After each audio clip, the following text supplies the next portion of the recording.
खाता आहे ते भगवान शंकराकडे, आणि म्हणून त्यांची जर याचना केली तर आपला शेवट गोड झाल्याशिवाय राहणार, लक्षात ठेवा.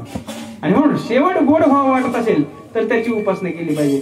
आता ऐका, इथं शंका अशा उपस्थित होती, भगवान शंकरालाच काम मागायचे हे सगळं, हा मग बाकीचे देव नाहीत का?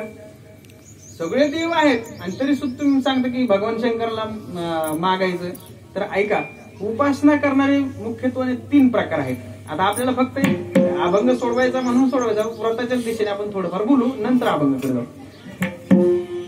भगवान शंकराकडेच मागायचं का म्हणता, मग पांडुरंगाला सोडून द्यायचं का? हा, त्याच्यानंतर आदिशक्ती मायाला सोडून द्यायचं का? मग बाकी जे इतर देवता आहेत त्या देवतेला सोडून द्यायचं का आम्ही?